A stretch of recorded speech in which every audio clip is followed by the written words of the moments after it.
แล้ววันนี้เราจะมีวิธีการลง Windows ผ่านตัวนี้เนาะ USB เนาะเบื้องต้นเราก็เปิดคอมก่อนแล้วก็ไปตั้งค่าอยู่ BIOS เนาะให้มันบูตผ่าน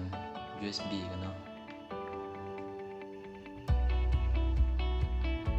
กดที่ F2 หลังจากที่เขาเข้า BIOS ได้แล้วเนาะเขาจะมาเลือกอยู่ที่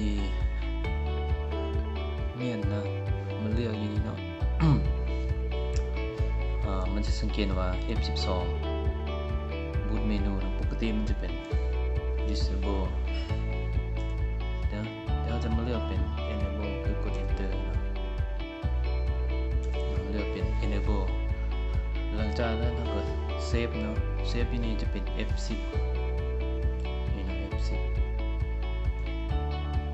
กดแยกไปได้เนาะ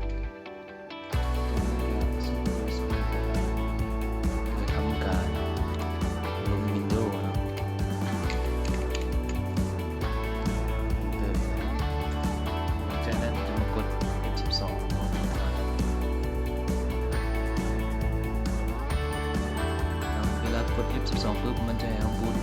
อันนี้คือผ่าน USB ที่2 USB hard disk มันจะเป็น SATA Enter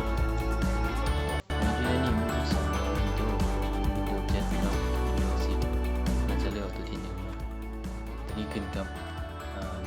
USB เอาว่าเอาใส่จาก Windows กด Enter ไปเลยแล้วหลังจากที่เราเลือกแล้วนะอยู่นี่มันจะมี Windows 7 Windows 10เขาจะลง Windows 10 ตัวนี้เนาะกด Enter เนาะหลังจากนั้นมันจะโหลดให้เขานะมันจะทำการโหลดไฟล์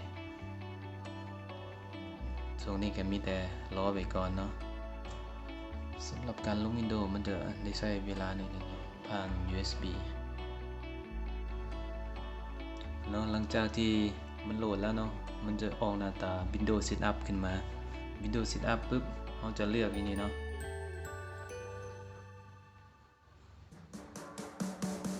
ตัวนี้เราจะเลือกเป็นคิดอยู่แล้วเนาะหลังจากนั้นเราจะกดที่ปุ่มนี่ตัวนี้เนาะกด Enter เลยเนาะแล้วก็มาเลือกอยู่ที่ Install Now ตัวนี้เนาะ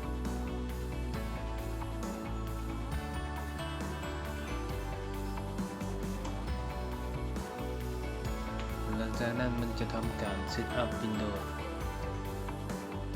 น้องมอหน้าตานี้มันจะให้ใส่คีย์หรือว่าให้ใส่รหัสผ่านนะแต่ว่าเราไม่ต้องใส่คีย์ก็ได้เนาะลงไปเลยเนาะคือเขาจะมาเข้าที่ตัวนี้เลยเนาะ Don't have key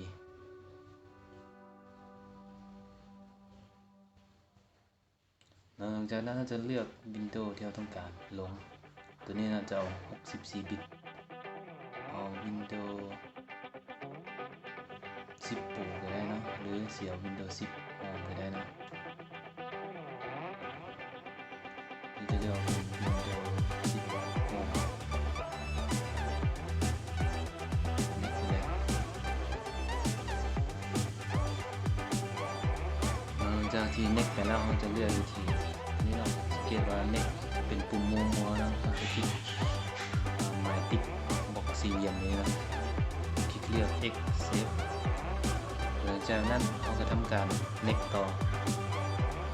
แล้วมันจะมี2 ซองตัวที่1เป็นอัปเกรดเราจะเข้าตัวที่2เนาะ Custom Info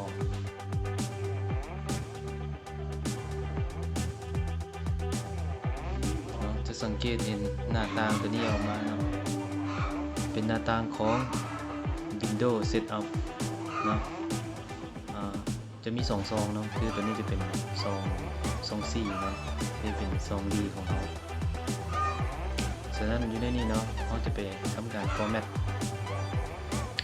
เฉพาะซองที่เป็น Windows เนาะและจะรักษาข้อมูลที่เป็นซอง D ไว้เนาะตัวนี้เราต้องมีชื่อเนาะเวลาเรา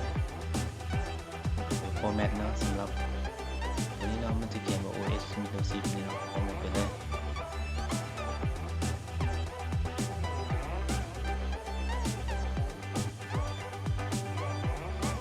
เนาะเวลากด format ปุ๊บอยู่ที่นี่มันจะถามมาถ้า format ปุ๊บข้อมูลจะเสียหมดเลยโอเคเราสกรอกข้อมูล24เอาเมียนข้อมูลอะไรนะ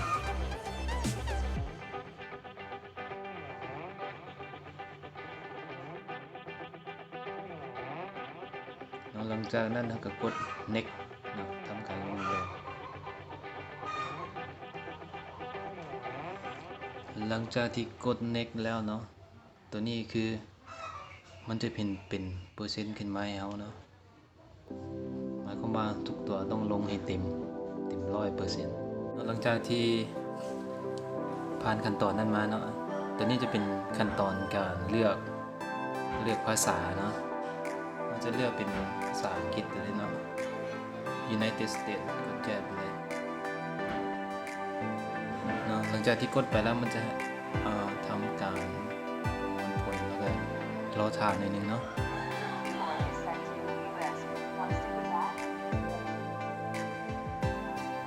มันจะมีเสียงเลยนะแต่กดแยกเลยเนาะเป็น US อันนี้สกิปไปก่อนเลย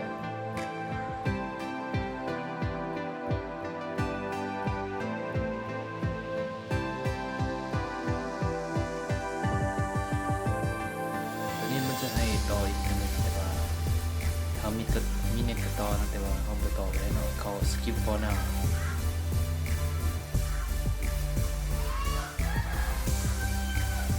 ตัวนี้กดมันให้ connect เนาะโน้ไปได้เนาะ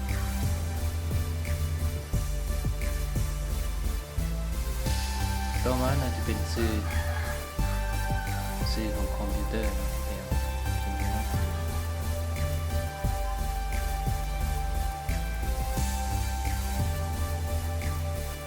password โมไซค์เดียวได้เนาะ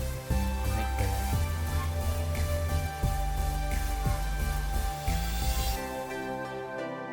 จากนั้นตัวนี้ก็กด accept ไปเลยเนาะแยกกดที่แยกนะตัวนี้เป็นตัวที่ให้เราเลือกเนาะไม่ต้องไปกดเนี่ยกด accept ไปเลย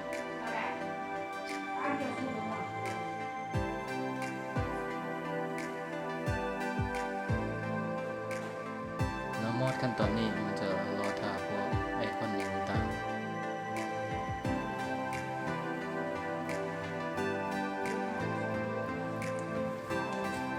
ที่มันลงครบหมดแล้วนะฮอนเต็มร้อยหมดทุกอย่างนะมันจะมาเข้าขั้นตอนนี้นะมันจะเข้าget team ready เข้าสู่ขั้นตอนการตั้งไอคอนต่างสำหรับคลิปนี้ขอจบสำนี้เนาะสำหรับการลง Windows